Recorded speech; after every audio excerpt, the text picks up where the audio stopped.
All right, everyone. Hello, hello, hello. Happy December. We are at the wow, it's hard to believe we're at the end of the year. This year of 2022. It's been a full year. It's been a packed year. It's been a year of all kinds of unexpected surprises, but I guess that's life. Well, everyone, I decided to start the stream early. My guest is backstage. The field master is backstage. So I am going to play my jazz intro, and then I will bring Uncle Ron Wills up because I have a lot of questions for him tonight. So I want to make the most efficient use of the time possible. I want to first shout out Royston Gibbs. Royston, it looks like you left this yesterday. Royston came in with a super chat yesterday. Maybe he thought the stream was yesterday. I went back and checked it, and it's tonight. So Royston, thank you for the generous super chat.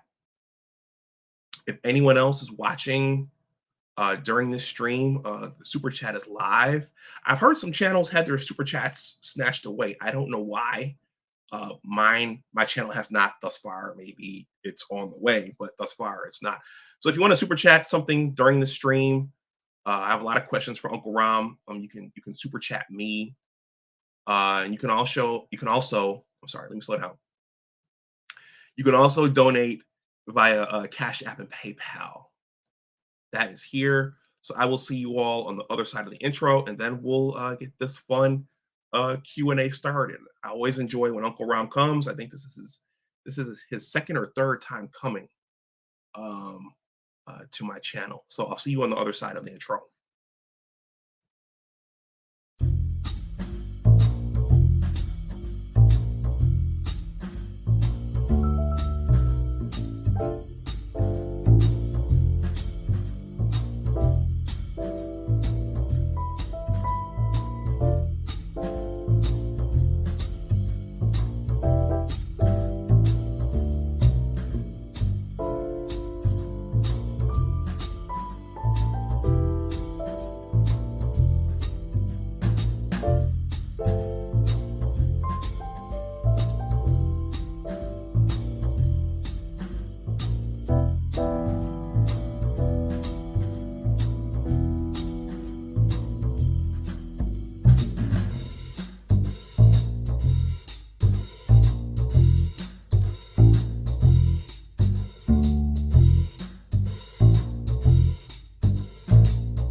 All right, everyone. Welcome back to my channel.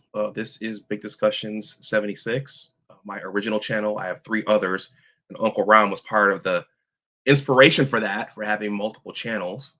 But on this channel, I discuss a lot of general topics now, and I want to interview interesting people regarding their book projects or whatever it is they're working on. So uh, Uncle Ron Wills, also known as the Field Master. He is a published author, and that's what I want to talk to him about tonight. So this will very much be for those individuals who are working on their own literary art, or who are dreaming of doing so. So once again, If you haven't, please like, share, and subscribe. If you want to donate, that information is there. You can super chat. The super chat is live. My super chat is still live. So before I bring Rom up, on the same vein of this stream being for potential authors or those dreaming of being an author, I'm going to show my book project really, really quickly. This is my book project, The Engineers, a Western New York basketball story. I was working on part one earlier today, editing one of the bonus chapters. This is in the description box below. It's a story about with a great game of basketball at a young age teaches you about life and how to succeed. So it's a lengthy page, but if you have the chance to take a look at it, there's a lot there. I'm always adding more promotional materials to it, and there is a comment section at the bottom. I'm going to scroll through all this. So if you take a look at this, there are essays and videos. There's a comment section there at the bottom. If you take a look at the page, please leave a comment there at the bottom. That will be very, very helpful. Blogging and YouTubing is all about engagement. So with that, I'm going to minimize this and I'm going to bring up Uncle Ron Wills. So here we go. Hey, Ron, how you doing? I'm fine. I'm fine, Dr. D. How you doing, Okay. man? Good. I appreciate you coming back. I appreciate every time you come. Thank you. So I sent you some questions. I think you took a look at them. But I suggest you ask me again because I like to be okay, more all spontaneous. right. So we'll jump in. So question number one, we're gonna start general and then get more specific. And this is related to YouTubing. Okay, when I reached out to you, it's funny, and I'm sure you might have covered this on your Deep Thought channel, or maybe you haven't, or maybe you will. But when you're text messaging someone, you can't see their expression, you can't hear Yeah. their voice, you don't know the emotion of it. So when I said, "Hey, Uncle Ram, can you come back for another Q&A?" You replied, what do you want to talk about?" Oh yeah. And I didn't know if that was, well, what you want to talk about, just in an innocent way, or okay, there are certain topics that I just don't want to uh, engage in on a live stream. And I've learned that as a content creator, and also in terms of protecting my likeness and my image, that's a question that I ask if someone says, "Hey, why don't you come to my channel?" And so I just wanted to ask you: is that a question you ask everybody when they invite you? And Yeah. do you find that it's Yeah. You really need to, because with you, Anwar, I mean, you cool, you cool. So I'm like, oh yeah, I just want to have an idea initially what's going on. A general idea. And with you, you're always going to go in a more intellectual direction, very intelligent. But sometimes people hit you up and you just like, I mean, I get it rarely. And if somebody hit me up with something that, I don't really stand for, or the rare thing I don't have an opinion on, I was like, I don't know anything about that, or that's not something I would talk about. Because it's just like when people hit me up on my main channel and they want me to talk about different subjects, and I'm like, no, I have an agenda.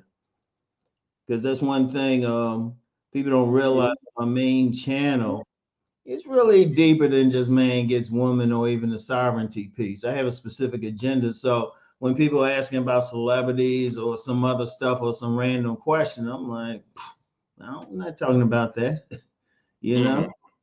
Because one of the things that I feel any content creator should do is have a general, at least a general blueprint of what they want to talk about on each one of their channels. Like on my Money Matters channel, if somebody hits me up with talking about like, oh yeah, well, Uncle Ron, how can I get this particular woman? Only time I talk about relationships on my money channel is just in terms of someone finding someone of the same money consciousness. But if you want to know how to actually get the woman, I was like, no, you go to my main channel. And my deep thought channel, the main thing there is just thinking about the question. Just think about it. The pure purpose is getting you to think. So one of the things is always know what you're going to get into, because sometimes some people, they might not even really want you. They want the name. They trying to build up their own channel. And I'm just like, let me know. And trust me, even if they reach out, I'm gonna still check out their channel. I was like, Hmm. what did he do? Oh, okay, cool. Yeah. So And I when I want was to. asking you, honestly, when I wrote that back, it was just like, oh, just to have a general idea of what we're going to talk about. Right. Now, earlier I did say in this broadcast, yeah, I hadn't looked at the questions since you first sent them to me, but I'll just say, been very busy, been very busy the past couple of weeks. Yeah. I And, imagine so. Yeah. And I want to say that I'm gonna the conversations in the YouTube space, they're not being had in the mainstream media, they're not being had in other places. And so I'm not saying that even those most polarizing discussions that will make some people clutch their pearls and say, "Oh my God, I can't believe they're talking about that." I'm not saying that those aren't important, and I think there's a Mhm. reason why people are having those discussions. But I'm saying that when you have to be mindful, in my opinion, of your image and your likeness, especially if Oh yeah. you're not sitting behind an avatar. When you're sitting behind an avatar, you can say whatever you want and do whatever you want, Hmm. but there are ramifications for when it's you and you're engaging in certain things in a public space where employers can look you up and other people can look you up. So Yeah. that was my position on that. Well, let me address that because that's very important. And I'm gonna be real with you. Even if people hiding behind avatars, trust me, depending on what you're saying, oh, don't think you're totally anonymous. You have Really? forces out there. No, you have forces out there who specifically keep track of what's going on online. They're getting paid to do so, and they're connected with federal law enforcement. And trust me, if they need to find wherever you are, they can. Now, the average person seeing your avatar, they can't. Because if you look at it, like it cracks me up, and I'm gonna address this because it was just a big story today about several members of a right-wing group being arrested in Germany before they were planning to overthrow the government. But there was a major raid to apprehend them, 3,000 people, which means they've been watching and planning. And that's one thing. You online, somebody knows who you are. Right. And trust me on that one. They can track people. People think they're getting away with something. No, the technology's in place, the mechanisms in place. Every single thing you say. That's why even on my channels, I'm very careful what I say politically. Don't trust me, I do have an opinion. I got strong opinions and strong viewpoints. In fact, used to get paid to discuss politics and even have some connections with some professional strategic firms and stuff in that area to this day. Right now, could just text right now one gentleman, but I'm like, do I want to be connected with that, or do I want to say that? Because trust me, and they's been doing that. Yeah, I know I'm sounding like a conspiracy theorist, but I'm just telling you what's there. Nobody is totally, you got to be very careful, very careful. And in fact, even some regular jobs, I've heard of cases where they will check out your social media. They will check it out because you got to really think about what you're saying. And then what you're saying, I don't care what it is, be prepared to stand behind it. Since I show my face, I tell people there's nothing I don't say here, I won't say in public. In fact, I would say more in public, and even then, I'll be very careful.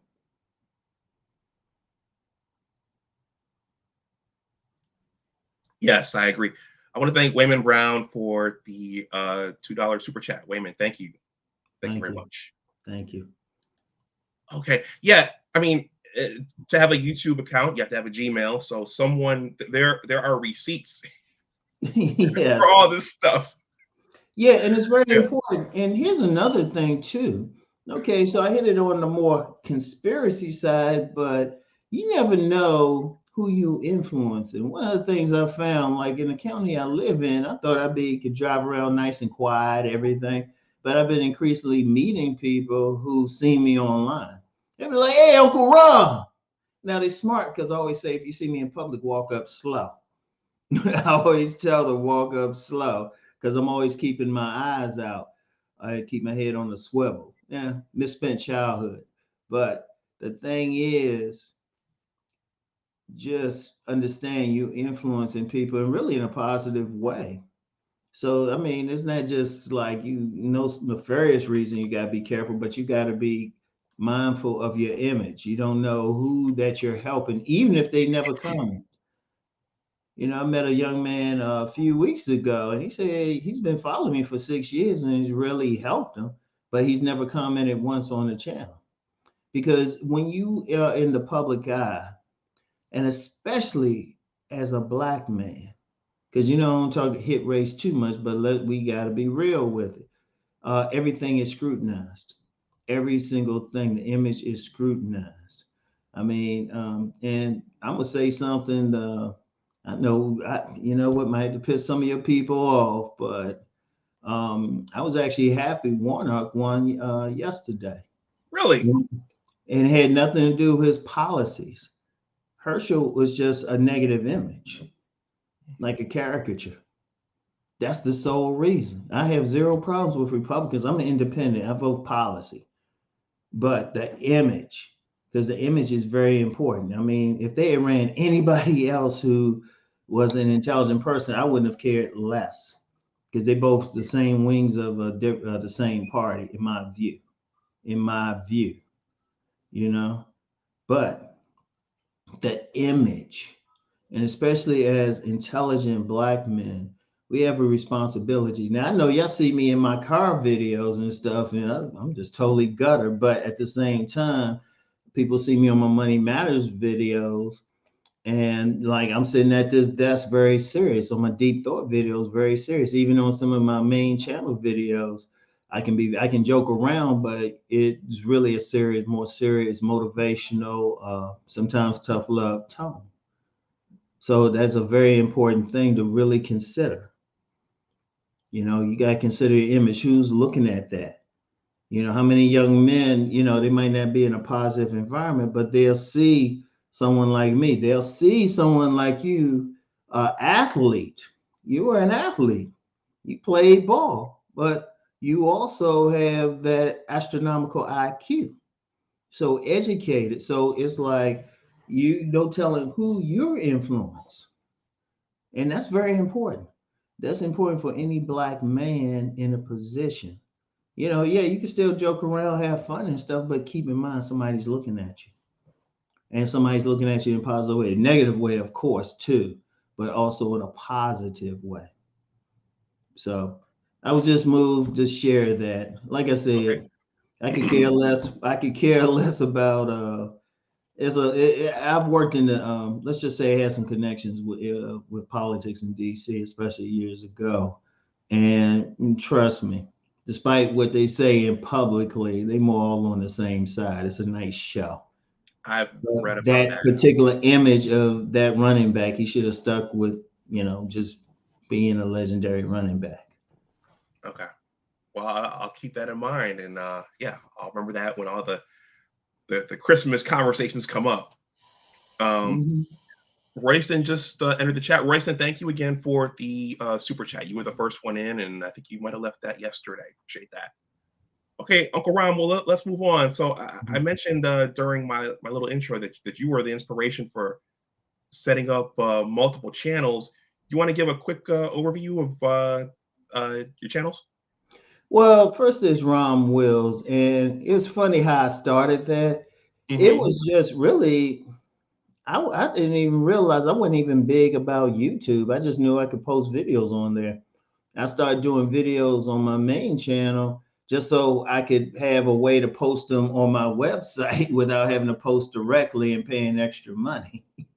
Ironically, I ended up paying extra money so I could post directly. But, I started doing that. But then I started noticing people starting to follow me. And then, even then, I just slowly just built it up. I wasn't serious. I wasn't even really big on social media at all at the time, but I just kept building it. And then, because my main thing is coming from my books, the Nice Guys and Players series, which are all about self-development for men, even though I'll use the term game because it's more colloquial, but it's all about self-development. And plus, calling it self-development for men, it's not a catchy title. That's one thing when you publishing something, there's so many books on the market, you got to think, what's the title? You got to probably spend almost as much time thinking of a good title as you are actually writing the book, because that's a marketing thing. And, have a nice catchy phrase and everything, and because people can relate to the concept of nice guys and players. So, my main channel is basically an outgrowth of that. And even though I'm known for, that thing body game working out, if people listen to me, I'm talking about total relationship dynamics. But on the other side, on my main channel, since it is still about self-development for men, and if anybody actually read my books, I'm actually going beyond telling a man how to get a woman. I'm telling a man how to be the best version of himself in order to make an impact in society. And it don't have to be as some great public speaker or a YouTuber. It could be that guy who works, he works a modest job, but he takes his free time and coaches children. I knew a guy, he worked as a security guard, but he also took his free time to set up like an after school program for young Black boys. So my whole thing is a man developing himself. And then, I talk about sovereignty. Many men, especially many Black men, are having sovereignty issues. And when I say sovereignty, I don't mean that some group saying, oh yeah, we're sovereign. I mean, in terms of just having the basics, having some level of control over their life in some things, because nobody has total control, but then leverage with the other things. So all of that is still related to becoming the best version. So that's my main channel. But then I remember I said, people got to make money. Money isn't everything, but it's up there with oxygen. So my Money Matters channel, the main thing with that is a mindset to make money. Like you can go on you can just do a regular search. You can have an LLC or however you're going to set up business set up for you. Most businesses, except for the District of Columbia, unless they change something, make it easy. I used to live in DC, and they made it so hard just to get a sole proprietorship. I was like, come on. But hopefully they've changed some stuff. But all the technical stuff, that's easy. Anybody can do it. But do you have the mindset to make the money? Especially if you're in business, because my Money Matters channel, the first title for it was about that business. And I was giving business ideas, but also a business mindset, like sleeping on an air mattress while you're getting your business together, or having a part-time job, and just having that mindset to get through the tough times. There are very few businesses they start and, they successful from day one. They are, because the most people, they got to start from scratch. They bet their funding isn't going to come from some bank. Their funding is going to come from their credit cards or something. But you got to have the mindset to go through all of that. So that's the thing. And then I expanded that. I started calling it Money Matters, just to manage money. In fact, I recorded a video today that will come out next week, because I record all my videos a week in advance at a minimum. I'll be talking about focusing on money management. Because you can give me, in fact, you could give me a job for something happen. I get off YouTube or something. I guarantee I can start with a minimum wage job, and just nothing. In 2 years, I'll be living back to the same level. And the reason why is how you spend the money. That's the main thing. And anybody can survive, especially in the coming times. People need to manage their money. That's the key thing. They got to manage it. I don't care, because if you really look at it, most people lack financial literacy. They have a poverty mindset. They could be making six figures, but they spend the money all the time. They don't invest. They don't have a savings. They spend money. They live beyond their means. A whole bunch of stuff. So that's money matters. And then I got deep thought. The sole purpose of deep thought is just to get you to think. That's the one channel. Like on my main channel is all about my philosophy. Mm-hmm. So I don't, I don't have a problem like deleting comments or blocking people if it goes against my philosophy. And I've told people that it's my dojo. But on my deep thought channel, I've said several times, I just want you to think. Even if you disagree with what I say, just explain your disagreement and don't no personal attacks. That's all I say. As long as you show that you're thinking about it, because I want to learn something, because the thinking is dynamic, and then getting a different viewpoint on deep thought. That's the sole purpose of it. Like if I ever get around to doing like live streams or something, it'd probably be on deep thought before it be on my main channel. Because I love intellectual conversations. I love them. Mm-hmm. So that's that. And then I got a channel for women, because I actually have a lot of women that follow me on my main channel. So I got something for them, giving them a real perspective on finding solid men, like real men. Not like with a lot of guys, because the contrary to popular belief, women just want solid men. Yeah, if they can get that hunk of everything intelligent hunk, yeah, but we want that dime who's like real cooperative.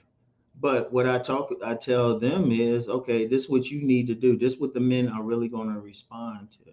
So it's those four things that always grows from something. And earlier I said talked about politics. Trust me, I could really get into politics, but that takes a lot of patience. That could be stressful, because people, politics and religion, those are two things. And I could actually do something on religion, because one thing, some people think my deep thought channel is about spirituality, but it's not.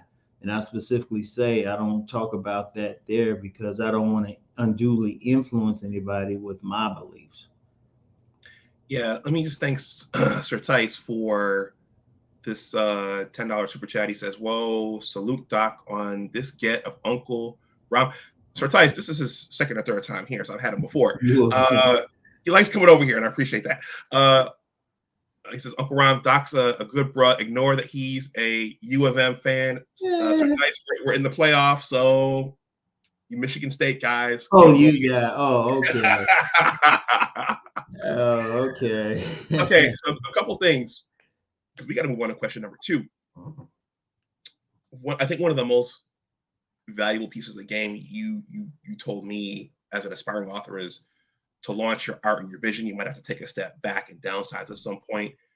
I did clip that and upload that separately, and then the money management versus the amount you make, that's been talked about in a lot of financial books. Mhm. So Uncle Rob's not the first.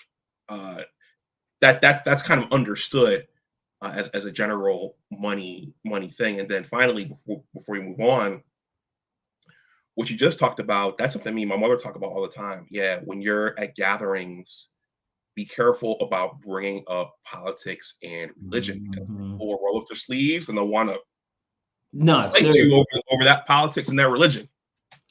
Oh, that's scary too. I mean, people really, Yeah, and all it is because religion that's deep, and especially in the times we in now, the political thing, because that's really a way of life for people. That's how deep it is. So, yeah, you got to be real careful with that. So I said, I'm like, nah, you yeah. know. But there are some people who don't understand.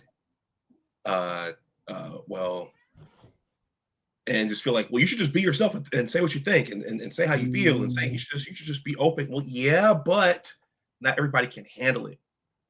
And as you said, in today's world, not everybody can handle that. So I'm an yeah. advocate of being Well, cautious. here's the thing with that. you have to ask yourself, what's your purpose? Now, if your purpose is to really address politics or religion, by all means do so. Just understand what you're getting into. But if that's in your heart to do, go ahead and do it. My main thing is getting men and women to be their best selves. If you look at everything I'm talking about people spiraling. Because the thinking, think about it, just a deep thought. I'm getting you to think. A lot of people just follow along and don't think. That's why like I said, I encourage if you see something different from the way I see it, please share it. That's where it's meant to be an open discussion. And then, with the money matters, like you said, unfortunately, like you said, a lot of people when they discuss money, they discuss management, but a lot of people don't manage their money. When you have in this country, half the population can't handle a $400 emergency, that's a problem. But I bet you they got a big screen TV. I bet you they got some cartons of cigarettes. They got those Jordans. I'm like, well, wait a minute. You could put $400 away or 500 for like a deductible if your car gets a dent. I mean, when I see cars driving around with dents, I'm like, you ain't have $500 to take that in. I mean, seriously, you know. So it's something major to think about. So I focus on those things. And then the relationship thing, I mean, I don't care what anybody say. People, they want a relationship. And I mean, we were created through a relationship. We were created through sex. So, Yeah. but honestly, man, we better get to those other questions. Yeah, Because yeah, yeah, yeah, yeah. me, I could We're at just 30 minutes. Well, Ron, you gave away one of your 11 herbs and spices there when you said that you shoot your videos a week in advance. So people who are not on YouTube, this might look like all fun and games, but there's a lot of coordination and planning and execution that has to go into this. So I just want to point that out. Ron just gave away a valuable piece of game that I observed that years ago when I first started watching. I was like, wow, he's got a video every morning. He's got a new video every morning. How's he doing this? But okay, so let's go to Deep Thought and Money Matters, because those are the channels that I've been spending the most time on recently. I do peek into the ladies channel and the men's channel to see what you're talking about sometimes, but I usually get my day started with the Deep Thought and the Money Matters now. So and I've been looking at I guess you could call it the self-help spaces in channels recently. One of my favorite books is The Four Agreements. I'm reading The Laws of Human Nature right now. And since we were just talking about religion, sometimes, Ram, you're on your Deep Thought channel, you're like a clergyman in that you're saying things you don't know who it's touching, but it's touching somebody. And one of your recent videos that really touched me was the regret one, and forgiving ourselves. Yeah. Video that's something I was dealing with recently with someone. The whole forgiveness piece. So when you shoot those videos, do those topics come to you randomly, or are these things that you see that people are struggling with in their everyday lives? You know what? One of the things, even though I don't spend a lot of time on social media, well, a lot of time, like on you, I really don't. But you still see some random stuff. And then, if I don't have anything to do, if I'm just sitting there, I can be on the toilet or something and just scroll through some stuff. And I do go through my YouTube stuff, for, research purposes. It's just funny, some of the women on there are just my type. But, I'll just see stuff because I like on IG actually subscribe. I actually follow a lot of like more inspirational type of stuff, more motivational type of things. And and people will share like memes and all of that. So I'll get something random. I could be out and about and see something. It's like, that's giving me an idea. It could be anything. I could be watching a college football game, which I'm actually not a big college football fan, and get an idea. It could just, it's just life, just something to think about. Because the one thing about me is I've always been a thinker, always. I've had people tell me that. They say, you're a thinker, you're philosophical. I've been told that. So, I'll look at this camera that I'm using to interact with you and think, wow, that's a good invention. Wow. It's deep, you know, or look at my smartphone while,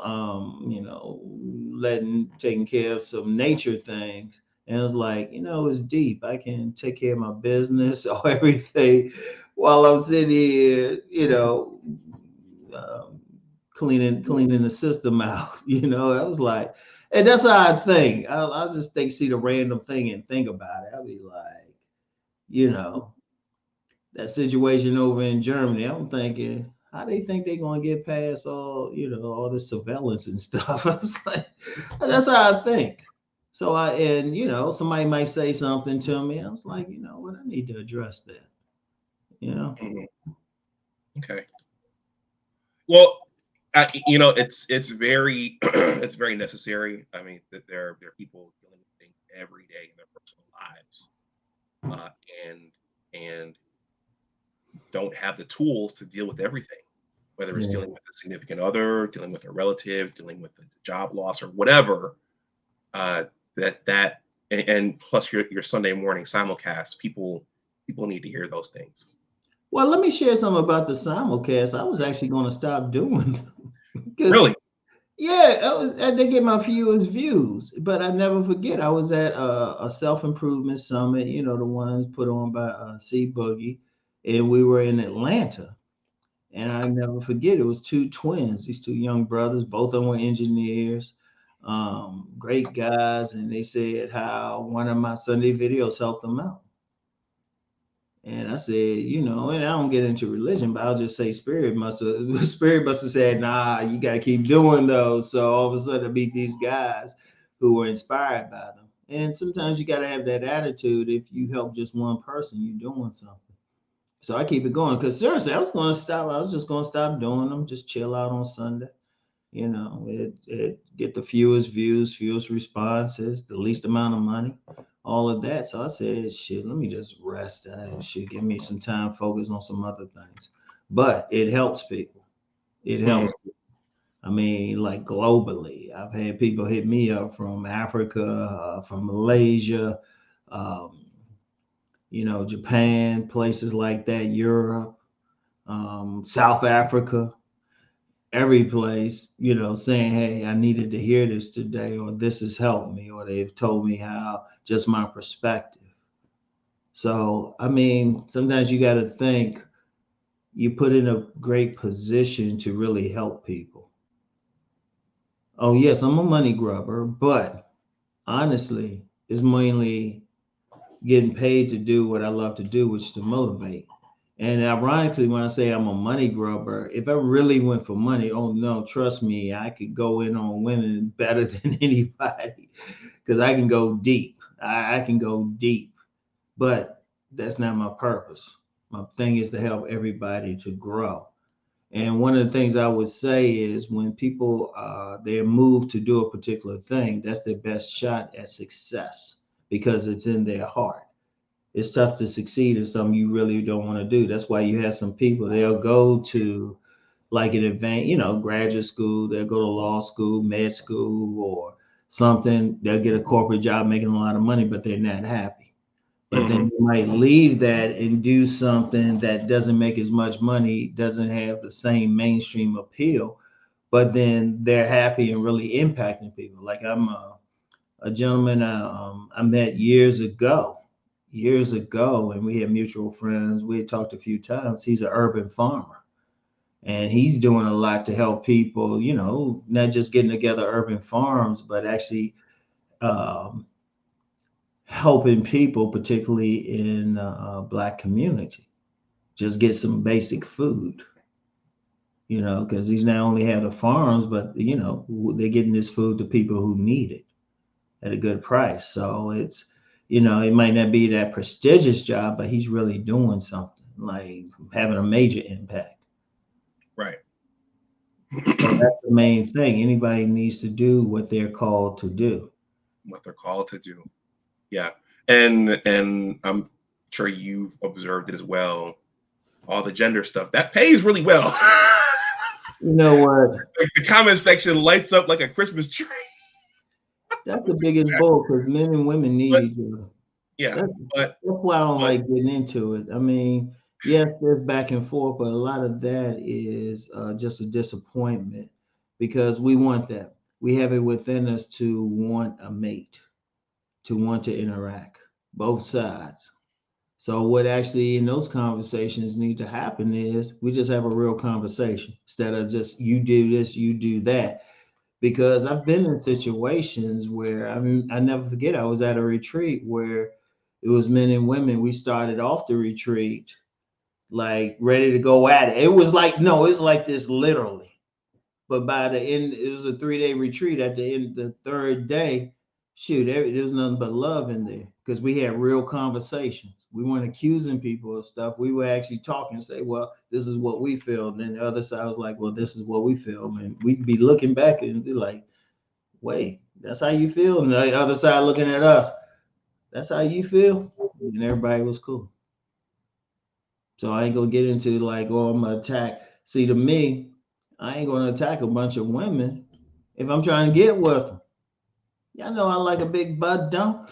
I'm like, I'm trying to shoot, trying to hook up. So to me, it's crazy to attack or anything like that. And then you get these women talking about, I don't like these. It's like, stay off our channels then.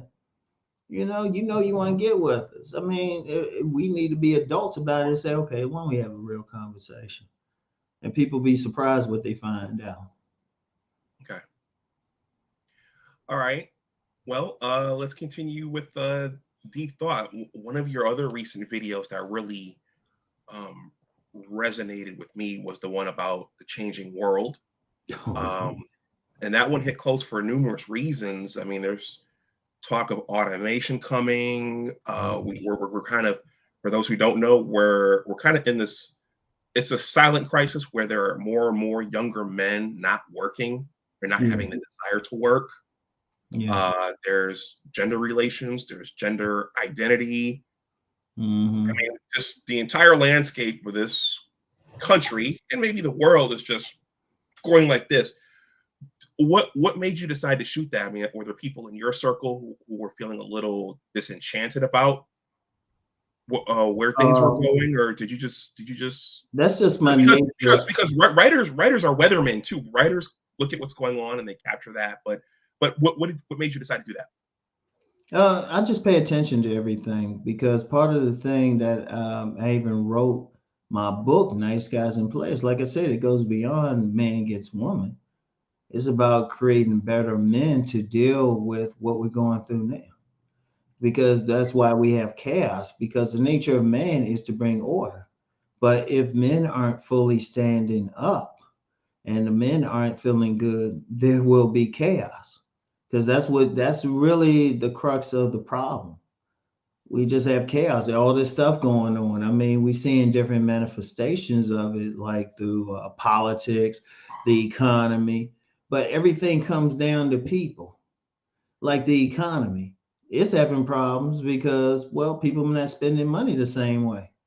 Or if you have a bunch of young men who don't feel motivated, well, you know what? They like, well, shoot, I'll just stay in my parents' basement. I don't need to get a job and get a house, which it contributes to the economy because you get a house, well, you got to buy stuff to fill it, you got to buy food, using utilities and all of that. And then if they get married, shoot, just having children. Much of the economy is based on children and whole systems, education system, and everything. And indeed, a big problem is the decline in birth rates in most of the world except for Africa. That's a major issue. That's even affecting a racial situation because those of European descent, they are very concerned. And then that's something else happening in Asian countries. It's like you don't have as many young people to do stuff. Older people forced to work more. It's so many things. Everything touches everything. Yeah, That's a political thing. See, there's nothing separate. So it's like the order is changing in the world. The order is changing, and not just in a political sense, but very much in a social sense. I mean, for decades, millennia, particularly in Western culture, it used to be, man works, women stay at home, raise kids, all of that. Shoot, women as a group, they don't need men on that level anymore. They still need men, but not on the same levels anymore. So that's a major shift right there. Major shift.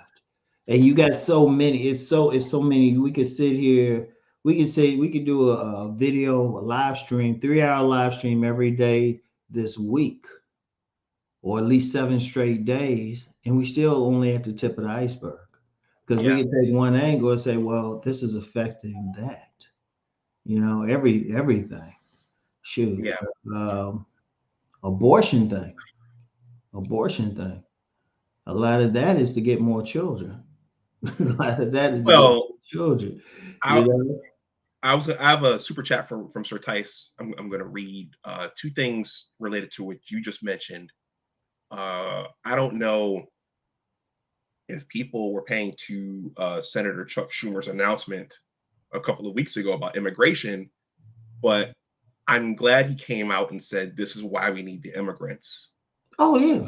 But he didn't say what the homegrown population needs to do to help with the problem. That disappointed me about that.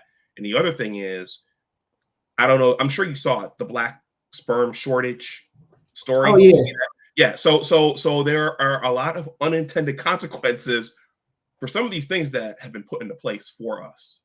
Yeah, Uh, well, there's always something because people do stuff, and you I'll read know, it. Question for Rom.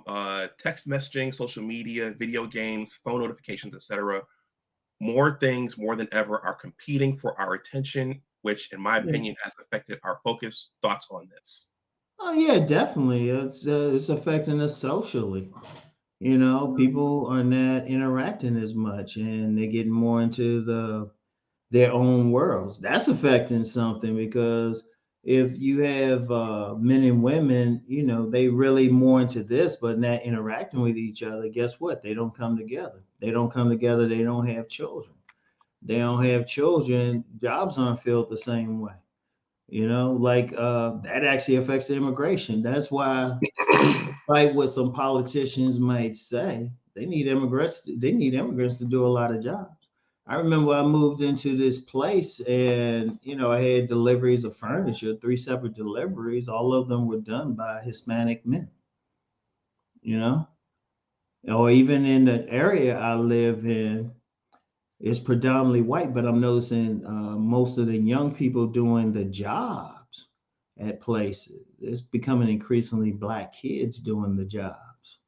So that's affecting some. Then that affects what many right wingers are complaining about, because that's a big thing with the with certain elements in the white community worried about being replaced. Now they get mad, but it's like, well, you're not having the kids. And then that's affecting their mindset. Then that goes to the opiate crises. And I'm just like, wow, you know, wow. And it's Mhm. all of this stuff is happening. And it's not something I'm making up. I mean, other people are talking about this more. Yep. And Yeah. even with the immigration thing, I mean, you get an older population.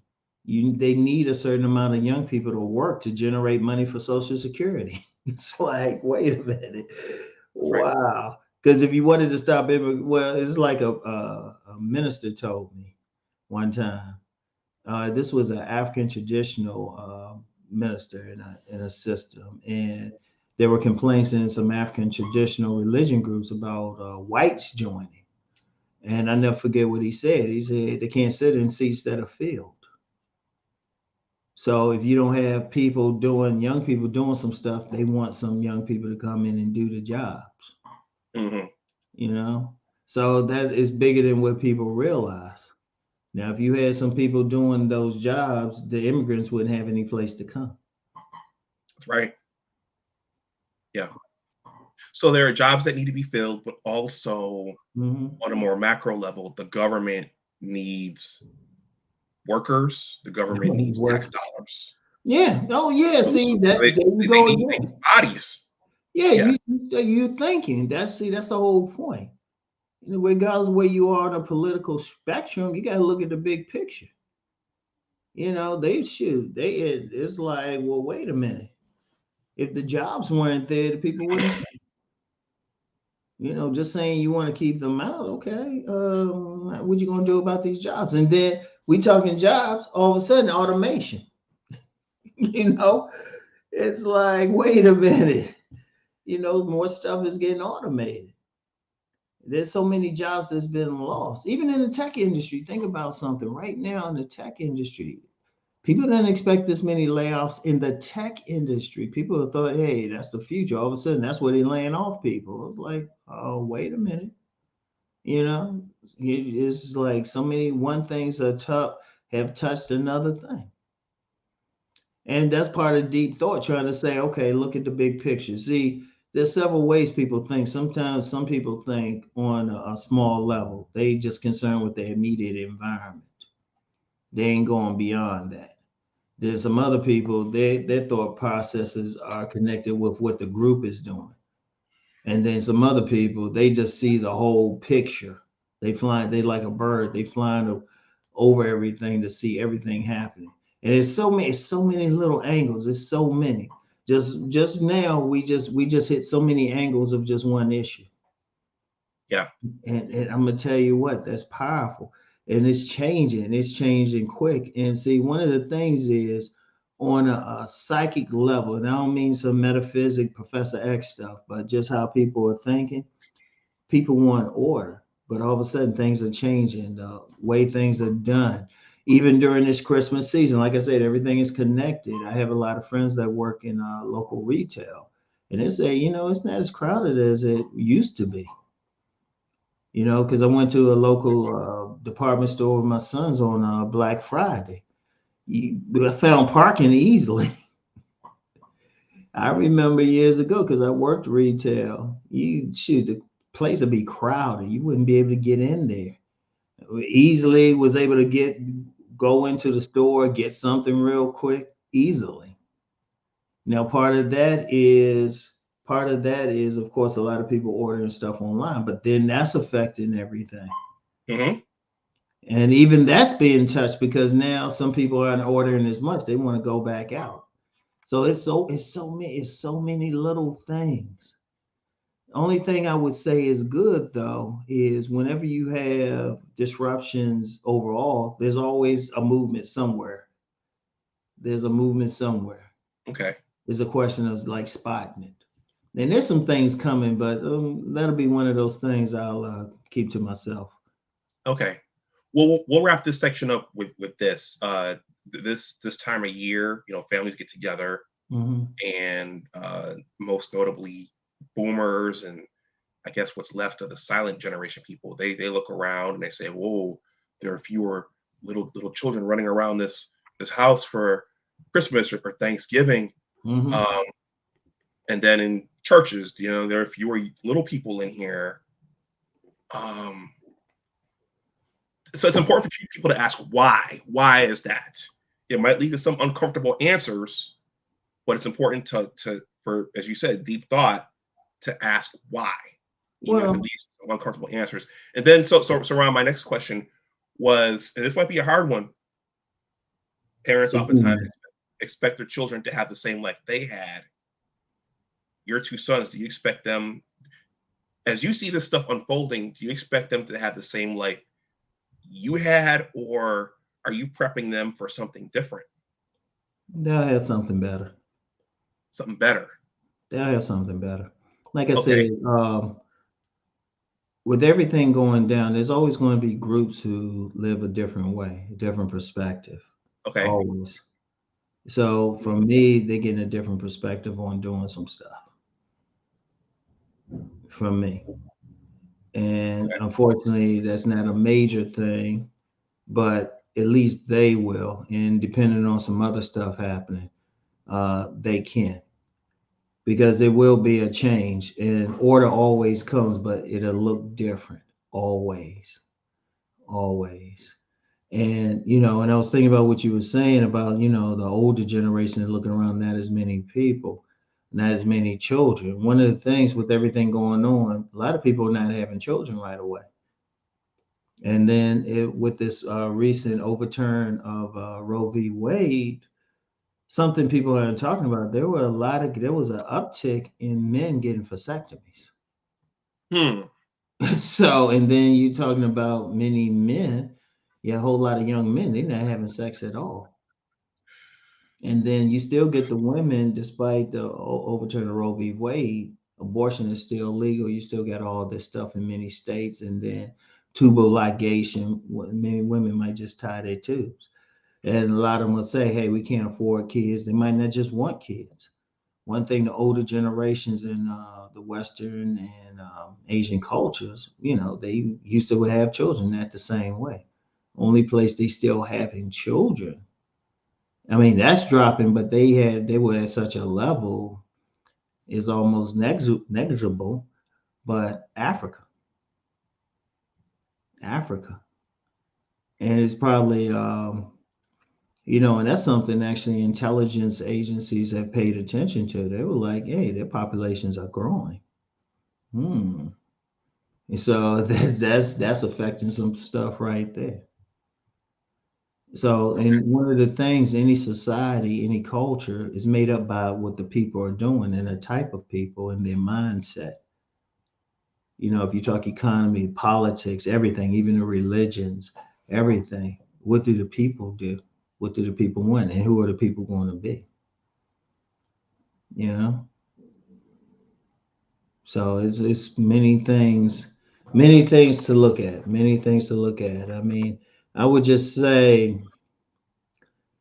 something new will emerge, maybe even a new philosophy, movements will emerge, because when you have situations where stuff goes down, something is always coming up. Something's I'm always. still paying attention for like leaders who can like really mobilize the people. Hopefully it'll be in a good direction. Some will take it in a bad direction. It depends, but there will be a reaction to everything happening. There will be. Just a question on what direction it's going to be. Okay, everyone watching, if you have any comments on what we're talking about, let your voices be heard there in the chat. We're going to jump to self-publishing now, Okay. and we'll wrap up with this. So we know you're a big time content creator. You have the videos queued up a week in advance, Mm-hmm. but you were a writer first. Yes. How did you start writing? That was just a talent I had. I started writing when I was little. Wrote a story about ants that, kind of looking at Disney and other animation companies, like, hey, where'd you get that idea from? But that was the first thing I wrote. And then in, college, well, high school, I was, pretty close to, I had a mentor. He was directing like plays, he was a writer. And then in college, I actually wrote skits for a show that the Black Awareness Society did at my college. So, and even then, it didn't really hit until 1992. I was actually reading this book and I was like, I can do better than that. And so I got into writing. And that's actually what got me into talking about relationships, because my main thing for writing, ironically, is fiction. So I written two things, a short story and then a short novel. The short story is called The Perfect Man. It was about a man who was presenting himself as perfect to two different women. And many women bought it, and they weren't even commenting so much on the style or anything like that, the actual story. They was like, it made them think about the men they were dealing with. So I started noticing that. And then in my book Sellout, which was actually more of a political novel, um, and I might reprint that one day, but um, it was about this black man who had been, he like more leftist, civil rights, all of that, helping the people. but then he changed up and became Republican, or at least a 90s version of a Republican, more conservative and rich, became a rich guy. And people were calling him a sellout. And the point of that, though, even though they were calling him a sellout, the main thing he did, he had an identity. He had a specific identity, almost like a low key superhero, but he was helping people. He had assistants that were actually helping different organizations, helping people. So it was like people saw one thing, but he was actually helping people. They were caught up in his politics, but didn't know, he was helping some of the same people who were criticizing him. So that was the whole point. It was more of a political thing. It was more saying, and the whole point is, look, see what the people are doing. Don't worry about their label. But there was a relationship that didn't happen in the book, and women were hitting me up who bought it, and they were like, well, how come they didn't get together? One young lady, she was real cool. She even gave me how to finish the book, how to get the two together. I'm like, I care about relationships like that. So after that, I wrote a pamphlet just to sell at like different places to help me sell, make money, called Finding a Good Man. And that's what helped me to take off. I actually did some cable in the DC area. And then from there, guys would say, hey, we need something for ourselves. So Nice Guys and Players. So it was but my main thing has always been fiction writing. If I had my druthers, I'd probably be writing science fiction all the time. Okay. Actually, and I'm gonna tell you what, you said something earlier about how writers have a pulse on everything. Everything happening now, kind of all the chaos.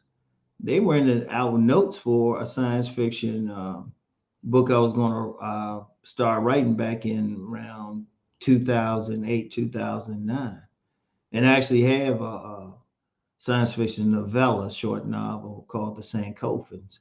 They kind of touch on some of the stuff happening. But one of the things I said in it, everything happening now, I had a specific term. I'm not going to share it in case I ever get around to actually writing it. But part of the backdrop of it was just a chaotic situation. I was just like, man, because even I had written like one novel I written, but I said I couldn't put it out. I got it somewhere, but I still ain't gonna put it out. And it was about many men going on strike against women. Like, just stop dealing with them. This is way before YouTube, Manosphere, anything. And I said, no, I can't put that out. It will start something. So it happened anyway. I was just you saw the future. Yeah, and seriously, it's still shoot.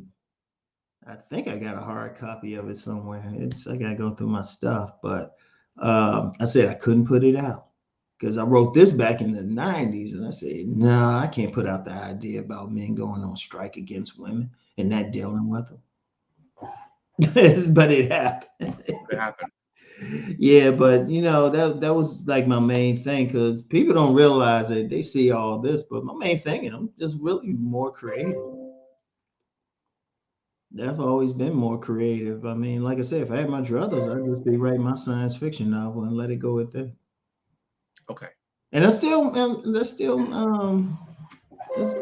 already written something. Like I said, I got 3 novels out anyway, starting from zero, Those Eyes, and The Sankophans. And some people have read them, like starting from zero. That's kind of like more motivation with the main character. He literally goes down to zero. In fact, the first chapter is chapter 24, and then it counts down. Chapter 24, 23. So in the first part of the book, you could tell something's happening because everything is a countdown to zero. But then he rises up from zero. And then Those Eyes, that's an interesting one. That's about 5 specifically very attractive people, but they all have some personal issues, every single one. So that's more psychological. Okay. And actually got a little bit of science fiction in it, just a little bit. All my characters are stuck together. What made you decide to shoot the video on self-publishing? That one spoke directly to me. Just to help people. Let me tell you what, with the publishing industry now, most authors are self-published. It ain't like it was when I first started. Because when I first started, people were still trying to, Get get agents. published by Yeah. somebody. Because I remember when I first my book that really took me over the top, Nice Guys and Players, which ironically I didn't want to publish it because I was married at the time and I had my book starting from zero, ready to go. But my wife, co-parent now, and everybody else was like, nah, we need Nice Guys and Players, we need it. And I was like, okay. But anyway, I remember I was hanging out in writer circles, and the big thing for everybody was to get their book picked up by a publisher. That was the big thing. And I was holding out. And I remember this one young lady, she gave me a dirty look like I was crazy. But the thing was, I'm still in business and I haven't heard from her or any of those others lately. But Well, so I want to ask you about that. I had another question, but I'm going to come back since you brought that up. So I told you, I shared with you when we met that I went to a writer's retreat before the pandemic, actually. mhm. And the trainer who was there, she swore that self-publishing would be the death of your book. So in hindsight, I mean, listening to what you're saying versus what she was saying, I mean, she did have her own publishing company, so she may have been trying to hook us and say, you guys need Boom. to sound my publishing company. But give me your thoughts on that. Look, here's the thing. This was probably been the greatest time ever to self-publish because you have print on demand companies. You can go through Amazon. And heck, you give them enough money, they'll edit your book for you and everything. They'll set it up, everything. But you can still do that yourself. See the thing, and still make a lot of money, still get your stuff sold all over the world. And somebody like Amazon, they can put it into an ebook form for you. So you can get on their Kindle. They got another program now. I haven't tapped into it yet, where you can write serialized stories. I mean, they got so much, but you still have control over it. And then you don't even have to go through them. You could just have your books printed up. They still have some printers and just sell it.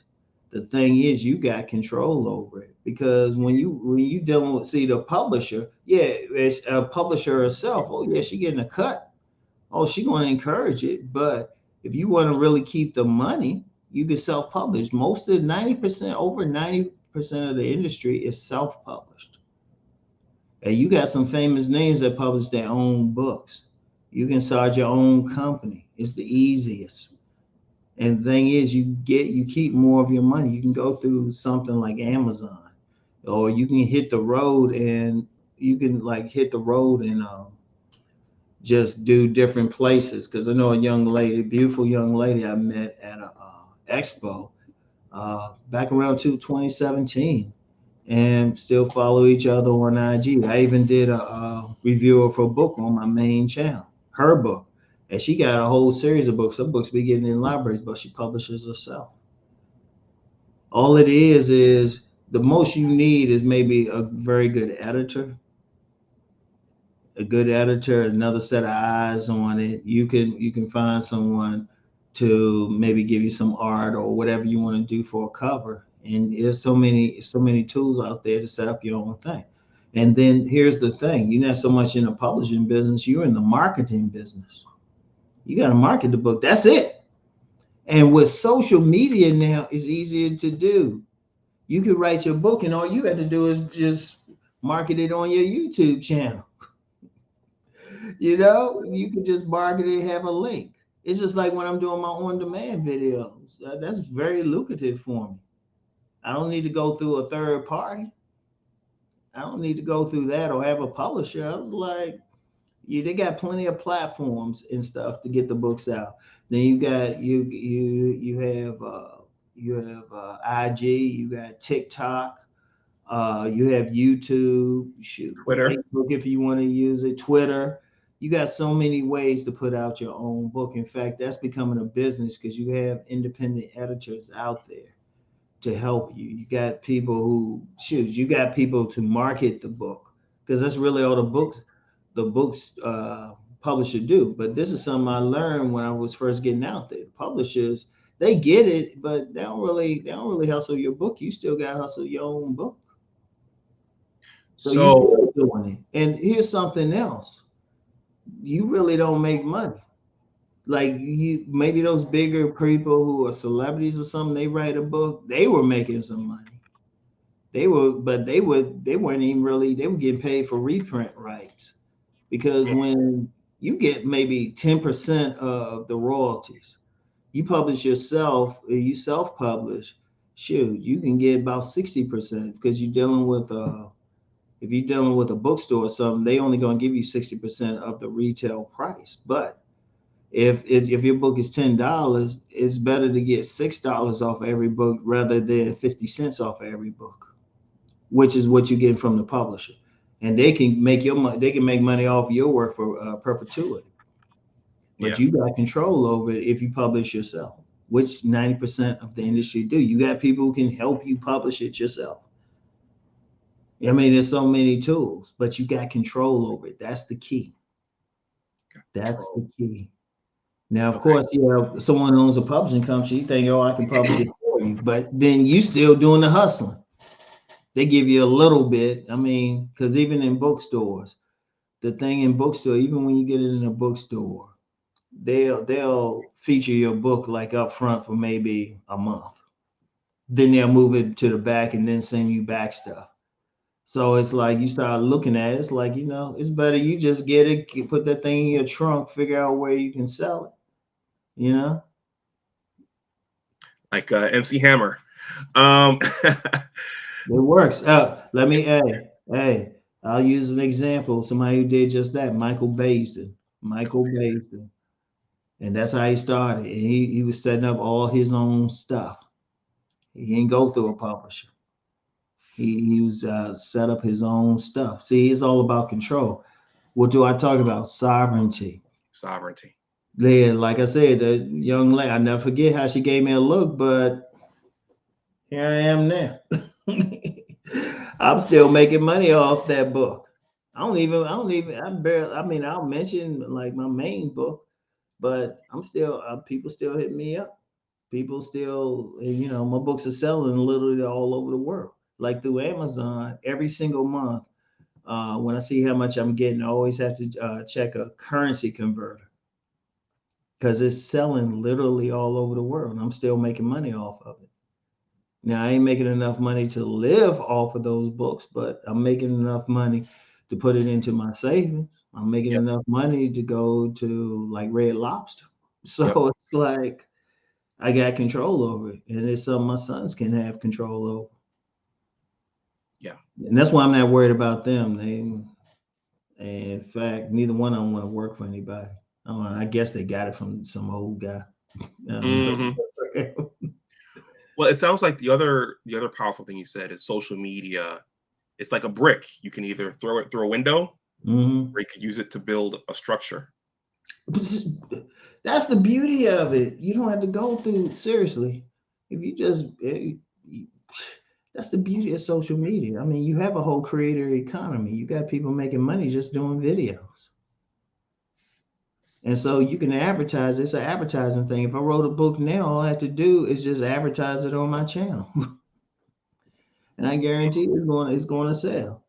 In fact, I get people trying to hit me up, trying to see how they can get a cut out of sales. They be hitting me up talking about, hey, I can get more traffic for your book.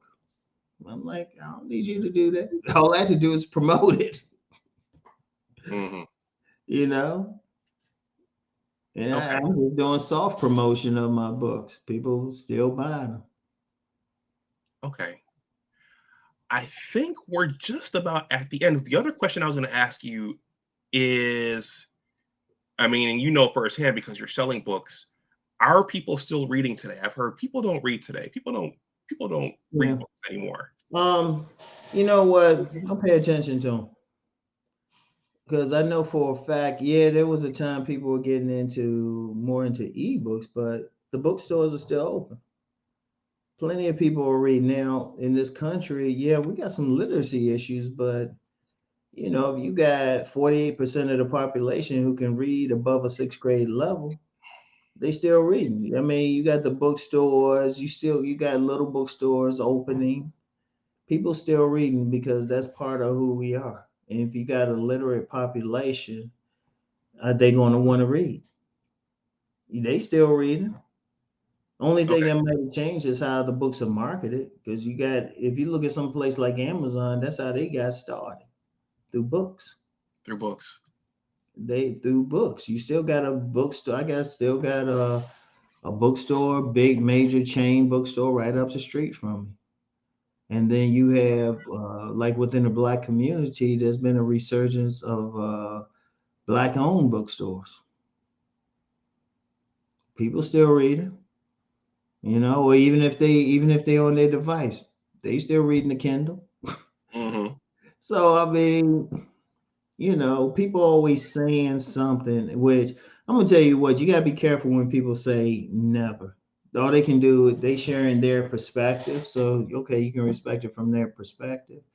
But even with the self-publishing, there's still some publishing companies, and then there's plenty of people who they publish in books, you know, people still reading them. All you had to do is market them. I mean, you still got writing programs. And if people weren't reading, how some university gonna have an MFA program? If people weren't reading the stuff, that's one thing that's not going to disappear. People always going to read a book. The only thing that's going to change maybe is how they reading the book. Are they Okay. going to read a hardcover or a paperback, or are they going to read it on a tablet? But they still read it. Okay. Because once a person is literate, that sticks with them for life. That sticks with them for life. So Uncle Ram, I heard one more conspiracy theory, and then we'll wrap up. Okay. That by a certain year, the government's going to take all books or something like that, and so there can be a control over the information. Just another conspiracy theory that I heard.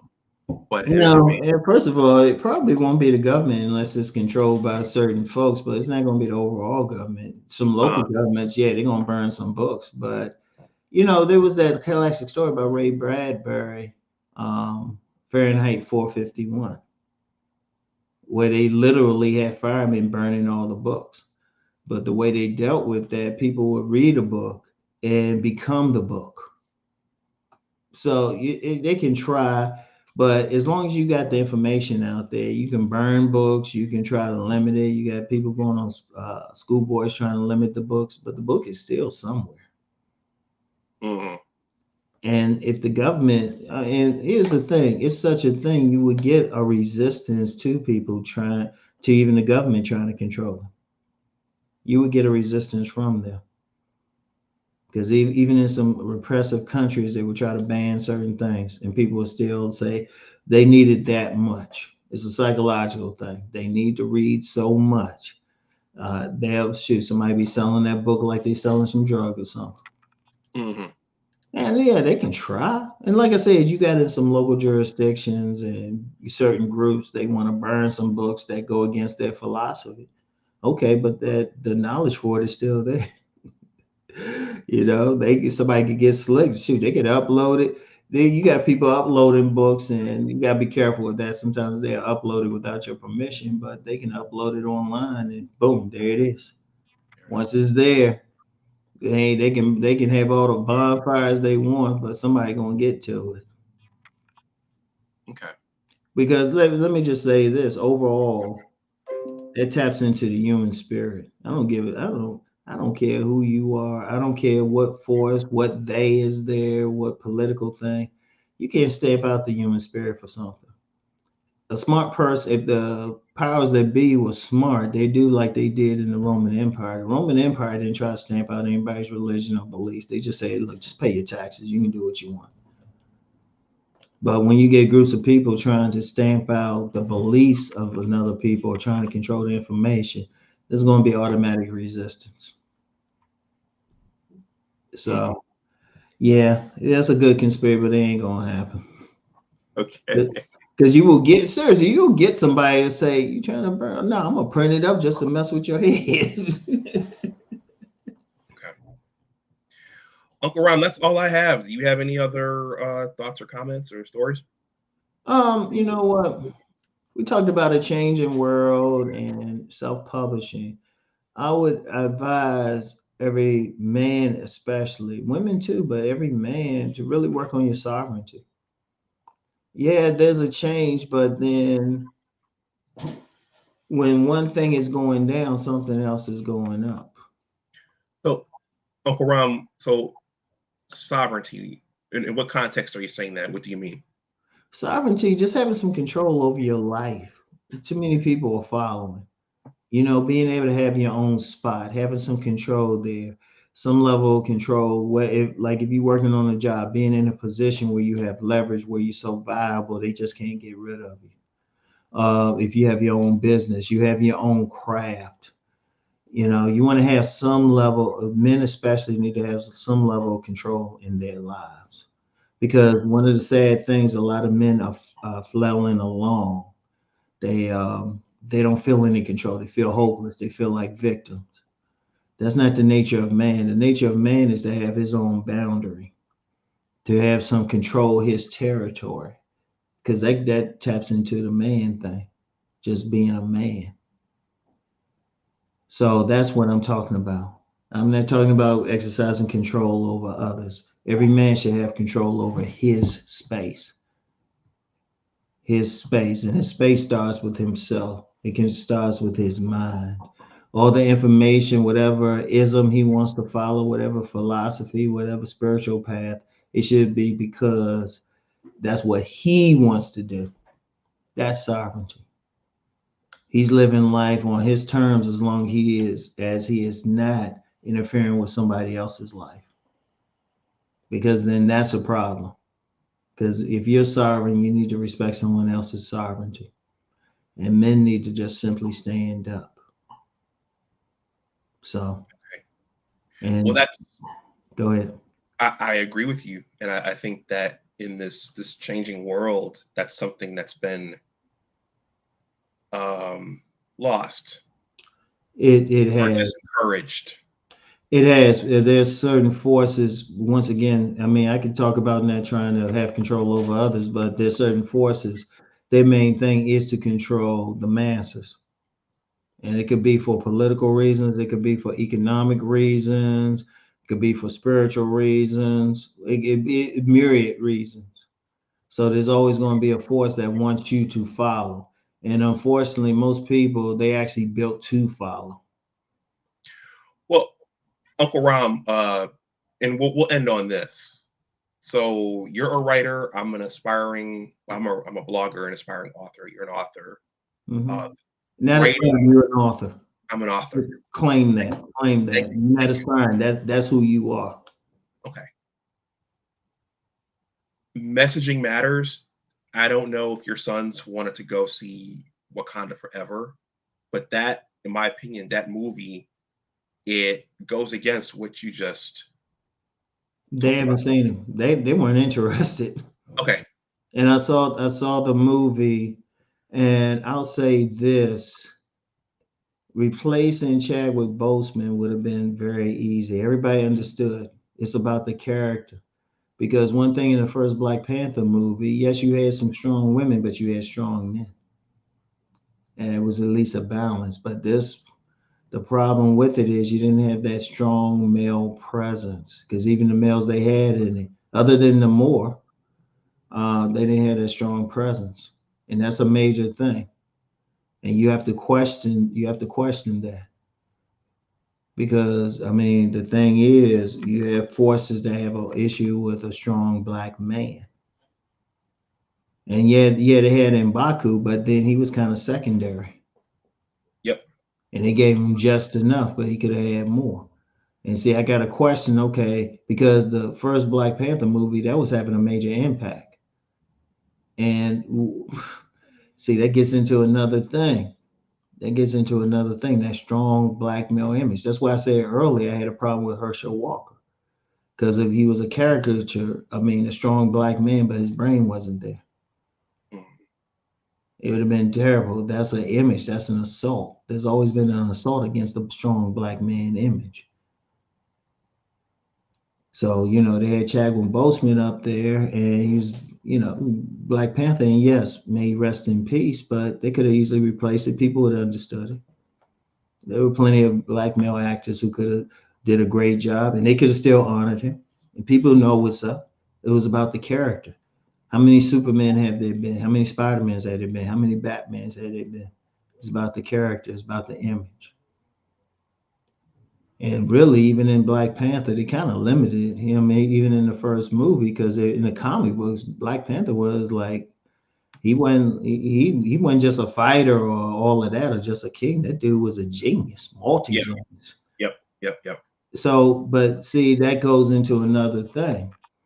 Who has a problem with it and why they have a problem with it. And that gets into something deep I don't want to get into publicly. Okay, that's fine. I just when you were talking about men having sovereignty, that movie, in a way, it kind of, the messaging and the imaging kind of said, nope, no men's sovereignty. Well, see, understand something, and we just need to do a few minutes to say this.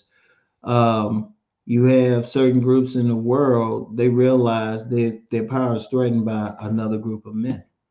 So they want to keep certain men down. They want to keep that alpha down. It goes beyond even race. They want to keep the alpha down, the dominant men down, because they realize it's easier to control the women, because men automatically will resist. A strong man will automatically resist being dominated. Best you can get from a strong man is cooperation for something that he wants to support. So if you limit the growth of men, then you have more control over them. Okay. So, and shoot, even my co-parent, she didn't have any interest in seeing that same image. And I know a lot of women is like, they don't want to see that image. They could have balanced it out easily. They could have balanced it out. They could have just simply replaced the part and still honored Chadwick Boseman. They could have still honored him. Heck, with the technology now, they could have used the technology just to even make the actor, whoever played Black Panther, actually physically look like Chadwick Boseman. Yeah, they could have CGI'd him. Yeah, easily. Yep. But see, there's always been an assault, particularly against Black men and Black men standing strong. Always been that thing. And people have a problem. Seriously, people have a deep psychological problem with that. Like a brother like yourself, you're an athlete, you taller than average, and shit, genius IQ. I know some people, they be like, oh, wait, hold up. It's like, please. But if you get men, you get a critical mass of men who truly stand up. The chaos will go down. And they don't have to be a major movement, political, economic, all of that. You get a critical mass of men who just say, look, this ain't going to happen in my space. And then all those spaces start joining up. Boom. It's automatic change. Okay. All right. So, Uncle Ron, do you have anything else? Man, I could go on. Look, my main thing, here's my final message. Whoever you are, work to be your best. Figure out your dream and just go for it. I don't care. Your dream could be to figure out the mating habits of ants. Okay, go for it. Because you never know when somebody's house is being infested by ants and you need somebody to figure it out. Or your dream could be figuring out bees. There was a big talk years ago about the disappearance of bees. That affects a lot of things. Every single thing is needed. So whatever you call to do, do it. And as a man, stand up and just do it. Stand up. No matter what it is, we need it. We need you. Your thing could be just keeping the cars running. Hey, that's important. Your thing could be cooking like great meals. Hey, food is really medicine. I mean, So all the men listening, especially, yeah, I know we got some ladies, but we got having a lot of issues with men standing up. And let's be real, any women listening, they know they want a man who can stand up and who can lead. Just stand up. We got you. Because you get a critical mass of men who stand up. Shoot, this chaos out here starts to disappear. Okay. Well, Uncle Rom, thank you. Thank you for coming back and talking about what's happening in the world and giving us that game on self-publishing. Everyone, Rom has several channels. If you want to check them out, just pick your flavor, and yeah, I hope you get something from it the way that I get something from it. Okay.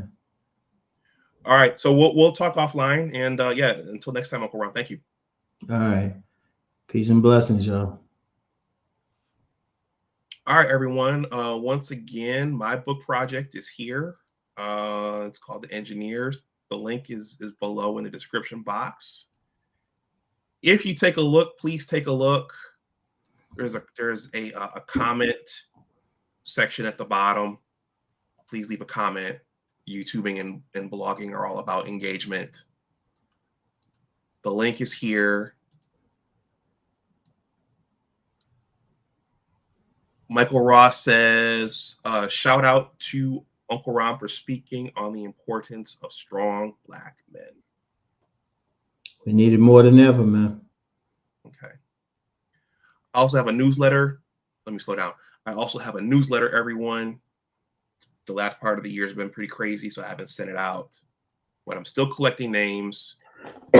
This link is below in the description box as well. The link is here. All you do, if you're interested in signing up, there's a 2-paragraph greeting. Just click that subscribe button there at the bottom. And then you just entering your email address there. I promise I won't give your information away to a third party. I know people are sensitive about that. My dad is one of them. So I will not do that. But please consider signing up. So with that, I will wrap this up. If you're new to the channel, please like, share, and subscribe. If you want to donate something, that information is below. You can leave a super thanks as well. And as I always say, everyone, remember that your attitude determines your altitude. And always try your best. That is the 4th agreement. Always try your best. You may not hit the mark, but try to do your best. Try to hit that mark as best you can. And with that, we will talk to you the next time. Bye-bye. Peace and blessings.